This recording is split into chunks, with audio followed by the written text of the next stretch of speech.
Srila Prabhupada teaches that there are many Vedic literatures. The word Veda means knowledge. In our Vedic library, the Vedas contain both material and spiritual knowledge. The living being is born ignorant. There is the description in the 3rd canto of Srimad Bhagavatam. Kapila Dev is describing the existence of the baby in the womb of its mother. And at the 7th month, consciousness is present. Although the baby was actually born at the moment of conception, it's not until 7th month that consciousness becomes present or manifest to that baby. And in the womb, the baby realizes what a hellish condition it is to be like a bird in a cage. The neck is bent, the back is arched. The baby is surrounded by liquid. And if the mother is not a good mother, if she eats hot, spicy food, it burns the baby's body. So there are restrictions of what the mother should eat so as not to harm because the baby in the womb, the body is very tender. So the baby at 7 months realizes, I am in a predicament. The baby realizes, oh my God, I am again in the womb of a mother. I didn't go back home, back to Godhead. Here I am again, taking birth. The child prays to Krishna in the womb of its mother. Dear Lord, please get me safely out of this predicament in the womb of a mother. I promise, my Lord, if you get me out safely, I promise you I will worship you wholeheartedly. The baby actually surrenders in the womb. But at the time of birth, there are great powerful winds that push the baby down through the channel. And the whole experience of coming out of the mother's womb and taking birth is such a very powerful, heavy, material experience that, again, the consciousness is completely covered and the baby comes out crying, covered with blood and all kinds of things coming out of the mother's womb. Immediately, Maya covers, and the baby starts off ignorant and forgetting the promise made in the womb. That's why in that song by Bhaktivinoda Thakur, Jeev Jago, Lord Chaitanya is speaking in that song, and Lord Chaitanya is telling the conditioned souls, remember you promised in the womb of your mother that you would worship the Supreme Lord, but you have forgotten. So now take up this chanting of Hare Krishna.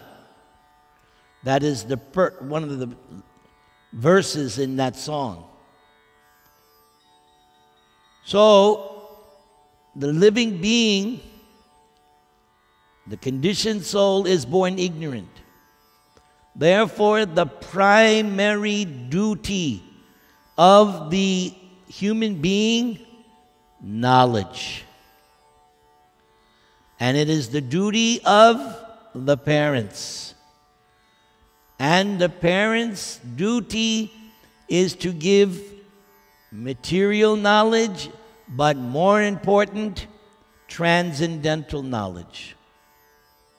Because if the parent only gives material knowledge, then that parent has failed in his obligation. Why? Rishabdev, another incarnation of Vasudeva. Everybody say, you all know who is Vasudeva. He's on the altar. He's in your heart. So Rishabdev is another incarnation of Vasudeva. And when he was king, so when he was instructing his 100 sons headed by Bharat, his instruction was, do not become guru. Do not become parent. Do not become priest. Do not become worshipful demigod unless you can deliver your dependents from the cycle of birth and death. So how does the parent do that? Divya Gyan, transcendent. The guru doesn't deliver the disciple by hocus pocus, okay? No. It is by transcendental knowledge that the student is delivered. Not some mystic process. Transcendental knowledge. So the parents' duty, yes, make sure your dependents are educated so that they can live in the world. But there's this other thing. Transcendental knowledge, Divya Gyan, divine knowledge. So Prabhupada points out that there are so many Vedic literatures, and there's not enough time, especially for modern man. There's not enough time to read 108 Upanishads, 18 Puranas, 4 Vedas, so many Itihasas, Vedanta Sutra. Let's be practical. Material life nowadays is so stringent. We barely have enough time to eat, sleep, mate, and defend. Everybody's working, right? The husband is working, the wife is working. And through all my years of preaching, everybody tells me, oh, Prabhu, it's so hard. I have to do this, I have to do that, and you want me to do chanting and this and that. So where is there the time to read all these Vedic literature? Prabhupada said that's all right. It's not necessary. One book is sufficient. What is that book? Srimad Bhagavad-gita. And if you study nicely, like I do every year when the Gita Mahayagya comes, I have to read I have 2 or 3 different Bhagavad-gita Mahatmyans. And there's that nice one by Lord Shankaracharya. He's not Lord. Shankaracharya. He wrote a very nice Gita Mahatmyam. Very nice. He also says the same thing. This Gita, sufficient. Just read Bhagavad-gita. It is Vedasar, the essence of all the Vedas. So, it's not necessary you have to know Sanskrit. That's not necessary. Lord Chaitanya never said, oh, first learn Sanskrit, then chant Hare Krishna. Nope, he didn't say that. It's not necessary. You read this one book, Bhagavad-gita, everything that you need to learn. And what is the whole purpose of life? The purpose of life is not to remain a prisoner. The purpose of life is, oh, I'm living now in this place. In my next life, I'll live in Beverly Hills. That's the goal of life? No. Just like anybody in the prison, they have different levels of prison. Maximum security for the most heinous individuals. That's reserved for those who are so horrible. There's different levels of prison. So the goal of life is not to get out of one prison. I'll go to a better prison. That's not the goal of life. The goal of life is to get out of the cycle of birth and death. Rishabdev said, your duty as parents is to deliver your dependents from the cycle of birth and death. That's the goal of life.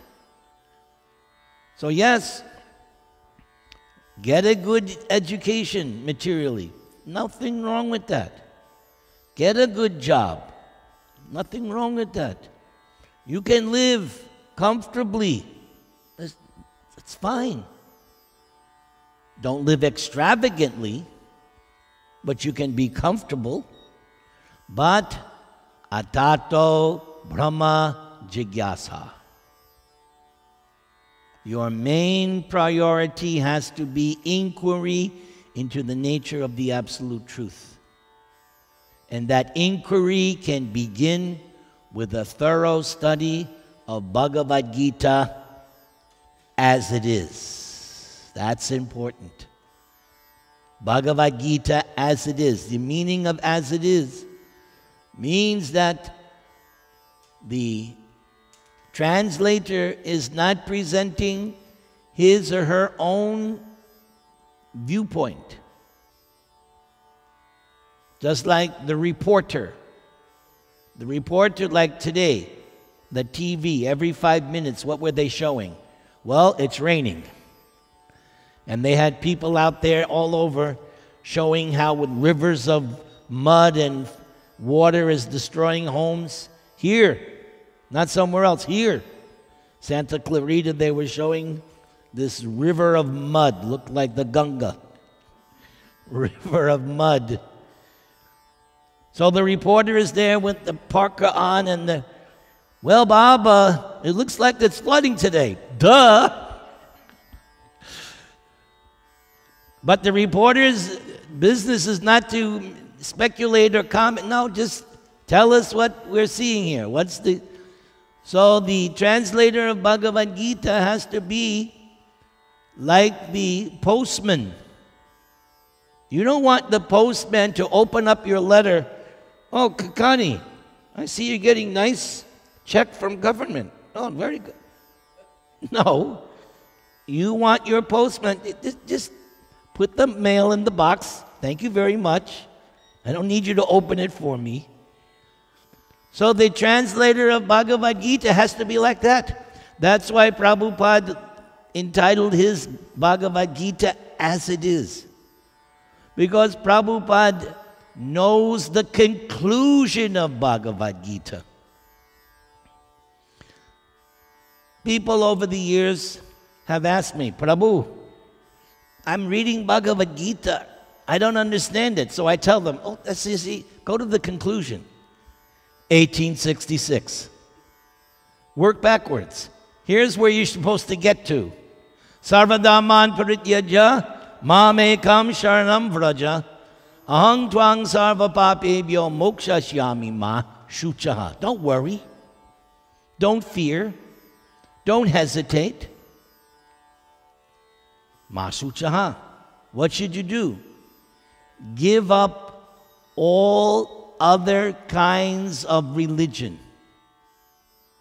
There's only one religion. The only religion is to love God. That's religion. Who is the authority on religion? Yamaraj. Yamaraj, after the whole Ajamil incident, when his servants, the Yamadutas, were defeated by the Vishnu Dutas, they went to Yamaraj and they said, "We have never been checked before. This is the first time that we have been stopped bringing someone for you to punish." Because in Kapila Dev and also in other places this describe, the soul is snatched out of the body. The soul is covered by the subtle body of mind, intelligence, and ego.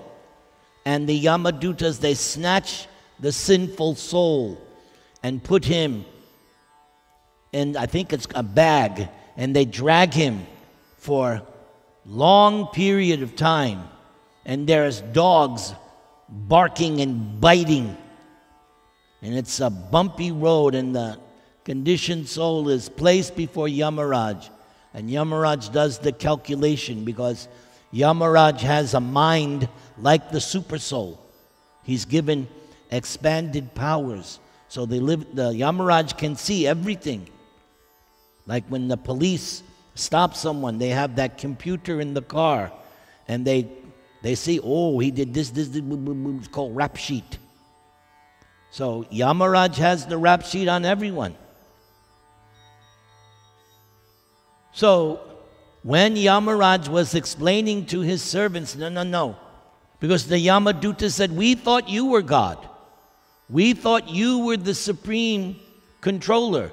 Yamaraj said, "No, not really. Above me is Narayan, Krishna. He is above me." Because the Yamadutas explained that what had happened, that Ajamil, when they were trying to get him, Ajamil uttered that name, Naram! And that's what saved him. So when the Yamadutas were explaining to Yamaraj that the story of how Ajamil chanted Narayan, Yamaraj is very happy. "Oh, my servants have uttered the name Narayan. Oh, this is very good." So Yamaraj was explaining to him, "No, above me is Narayan." And then Yamaraj made a very powerful statement. "Dharman tu sakshad bhagavat pranitam." This is what religion is. What is religion? The words of God. That is religion. The words of God. Now, what is the meaning of the phrase Bhagavad-gita? Song of God. Song means words of God. So Yamaraj is saying, Dharman tu sakshat bhagavat pranitam. Real religion is the word of God. Krishna is God, and he's speaking in Bhagavad-gita. Therefore, Bhagavad-gita is religion. What Krishna says in Bhagavad-gita. So that's why Krishna says at the conclusion of Bhagavad-gita, anything else is to be disregarded. You just surrender to me my instructions. Then you will be delivered. Moksha yeshami. Krishna says, I will deliver you, sarva papebhyo, from all sinful reactions. So therefore, Bhagavad-gita is essential. Bhagavad-gita is so relevant. Why is it relevant? Because how does Bhagavad-gita open? It opens in a crisis. We all have crisis in our lives. Throughout our lives, crisis comes up. All of us. Right now, me and my wife, we're going through a crisis. And you, if not today, tomorrow there'll be some crisis. I don't care who you are, but everybody has to go through some crisis in their lives. This is the material world. Arjuna was in a crisis. The war was to begin that day. But Arjuna got cold feet. He was doubting himself. He was confused. And he frankly told Krishna, "Oh Govinda, I shall not fight." And that's what happens in a crisis. We don't want to do our duties. Duties as parent, duties as children. Everybody has duties. There are duties for the husband, duties for the wife, duties for the children. Everybody has a duty, a prescribed duty. That's what it means to be a human being. Same way, as soon as you get a driver's license, that license means responsibilities, laws. You can't just drive the way you want. There are rules, and there are consequences for bad driving decisions. And you don't go to the policeman or the highway patrol, "Officer, why you? I was driving 90. What's wrong with that?" Ignorance is no excuse. As soon as you accepted and it was approved, along with that, you have to assume so many responsibilities and liabilities. Human form of life is no different.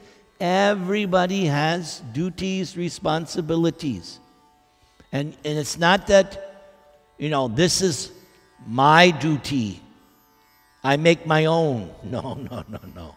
You can't make up. It's like you can't make up your own driving laws. Oh, police officer, it's okay. In my world, it's okay to drive on the left side of the... Okay? No, you can't make up. So that's why Yamaraj's statement is so vital. Dharman tu sakshat bhagavat pranitam. Religion or dharma, the word is actually used, dharman. Real dharma, religion, is what does God say? So Arjuna was confused. He didn't know what he should do in this crisis.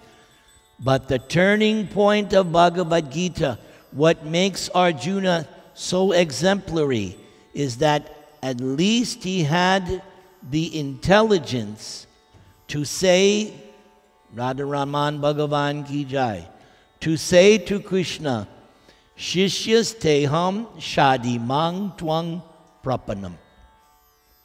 Without that, there is no Bhagavad-gita spoken by Krishna. Because Krishna has given us free will. That's part and parcel of the soul. Krishna has free will. Krishna has independence, swarat. We also have that. The difference between us and Krishna is we are minute free will, not absolute free will. Krishna has absolute free will. Krishna can do anything, and nothing is going to happen to him. There is no, and that's stated by Krishna in 3rd chapter of Bhagavad-gita. And you see in the Krishna Leela, Krishna sometimes violates the Vedic rules, which he set up. But there is no fault or sin on the part of Krishna. Why? Just like the sun. The sun is so powerful, it's able to purify a filthy place, but it does not become filthy. You know, when you're cleaning in your house, you sometimes take a clean rag and you mop up the place. But now the rag is dirty and it has to be washed, or else it starts smelling. You have to wash that. So Krishna is prophylactic and antiseptic, like the sun. Krishna can purify any contaminated thing, but he does not become contaminated. And then on top of that, Krishna is so powerful that he can rectify a impure thing and make it pure. So it works two-sided. He never becomes contaminated, and that contaminated thing becomes purified. That's God. That's why no applications are being accepted for the post of God. It's already filled. Yes.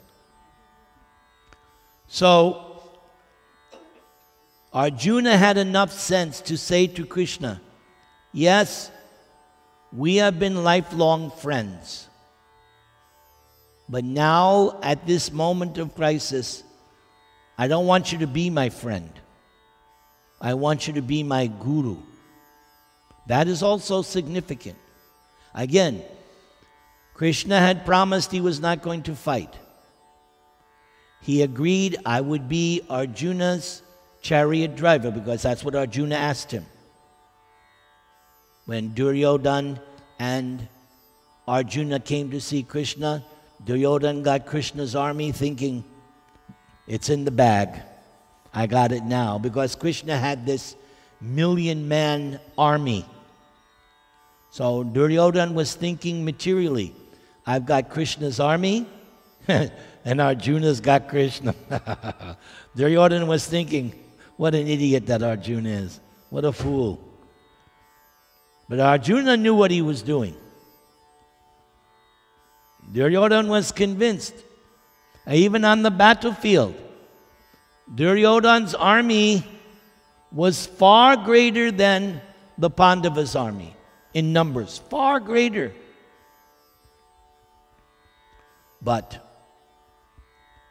you know the outcome. Jai, we're having Govardhan Leela here. Govardhan Leela. This is how to see things spiritually. That no matter what happens, you can remember Krishna. So all day today, that's what I was thinking. How, and residents of Vrindavan had it for 7 days and 7 nights. Worse than this. Because the actual raindrops were huge. And there was also hail and thunder, and it was freezing. It's pretty cold today too. So, gets us to get a little feeling. Yes, this is what the residents of Vrindavan. And what did the residents of Vrindavan do? They took shelter of Krishna. As I said, when I got here, I told our 2 pujaris, let's see who comes today. Those who come today, they are the real devotees. Yes. You prove it. Anyone can say, I love God. But the devotee doesn't just say it. The devotee proves it by action. That's the whole scheme behind Bhakti Yoga.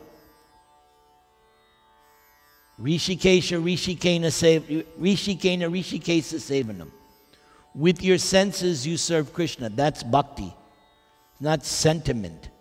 It means practical demonstration of your love and surrender to Krishna. Husband and wife show their love for each other. The husband goes out to work hard to bring back things. The wife cooks, cleans, and does so many things. They're working differently, but by their working, they're showing love for each other. Service. Service is the beginning of love. So, if we want to love God, we have to show it by our service. So you did that today. This is commendable. And it was dangerous. Myself, coming from where I came from, it was dangerous a couple of times. The car was planing, and Hare Krishna, Hare Krishna. Yes.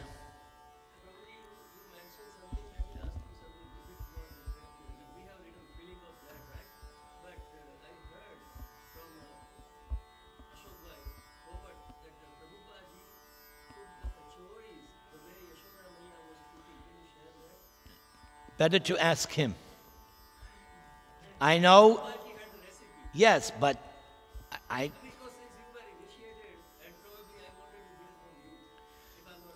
No, you're not offending, but yes, I heard that, but there's not much more I can say. So ask him for more details. No question about Krishna is out of bounds. Bhagavatam teaches when the sages of Naimisharanya were hearing from Sutta Goswami, at one point it was mentioned. Any question is okay, provided it is centered around Krishna. So that's why in the Bhagavatam, it doesn't open with Rasa Lila. It opens with the Pandavas and after Battle of Kurukshetra. So some people say, why are we hearing about that? Well, I want to hear Rasa Lila. No. The topics of the Pandavas and the Battle of Kurukshetra is also connected to Krishna. So the devotee wants to hear everything. That's why in the Bhagavatam, you don't just hear Krishna Lila. Krishna Lila is in 10th canto. What's going on in the other 9 cantos? Other incarnations of Krishna. Because you want to get as much a understanding of the breadth and depth of Krishna. So you hear about Matsya, Kurma, Baraha, Nrsimha, Vaman, Parashuram, Ram, Balaram, even Kalki, even Buddha. You want to get full, complete understanding of the scope of Krishna. So Krishna does not interfere with our independence, but when Arjuna said, no, I want you to be guru. Guru means teacher. Guru means I'm accepting somebody in a superior position. Not that, oh yeah, I have a guru and I sent him out for preaching. That's not guru. Guru is someone that you submit to. Like Arjuna. He submitted to Krishna. I am your disciple. Please instruct me. That is the turning point of Bhagavad-gita. Now that Arjuna voluntarily, it's not that Krishna is twisting Arjuna's arm. Come on. Ask me questions. No, that's not how Krishna plays. Krishna has already given us all free will. But when we take that free will and we say to Krishna, now you please instruct me, then Krishna will immediately begin. Even though Krishna is in everyone's heart, Krishna is not interfering with anyone's free will. Yes, to everyone, Krishna is giving some prompt, but the decision to approach Krishna, that's up to the living entity. Just like with your own children. You've spent your whole life training them, teaching them, showing them what's the right thing to do, but after a certain point, it's up to them to either follow or not follow. And you're not with them 24 hours a day. You try your best, right? But at a certain point, they're on their own, and it's up to them to see how they surrender to Krishna or not, or to Maya. So, when Arjuna said, please instruct me, that's when the teachings of Bhagavad-gita begin. And the first thing Krishna did to Arjuna was chastise him. That you're talking like a learned pundit, but no pundit that I know of talks like you're talking now. This nonsense. What is this you're talking, Arjuna? Do you want to give up your duty at this moment? After all how many years they were in the forest? right? 13, was it 13 years in the forest? They already tried negotiation after negotiation.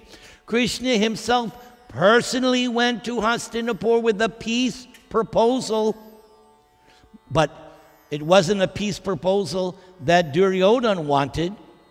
Duryodhana's idea of a peace proposal was, yeah, Duryodhana, we don't care. You can have the kingdom. No. Krishna made it very clear. We want peace. Krishna went there on behalf of the Pandavas. And he said, Yudhisthira wants peace, but you have to give him his share of the kingdom. Then you can have peace. Not that, yeah, you can have it, we don't care. No. They had to come up and do the right thing, which they had promised after the gambling fiasco. Right? There were 2 gambling fiascos. Second one was worse than the first. And they said, you execute this, then you can have your half of the kingdom. But the rascal, what did he say? No. I won't even give them the amount of land, what? Needle point. That's called rascaldom. That's called demon, which is why the war had to be fought. So Krishna begins Bhagavad-gita instructing basically 3 things: Karma Yoga, Jnana Yoga, and concluding with Bhakti Yoga. My time is up. I thank you for attending. Thank you for allowing me to speak. Right now, I'm so happy. Hare Krishna. Hari Bol.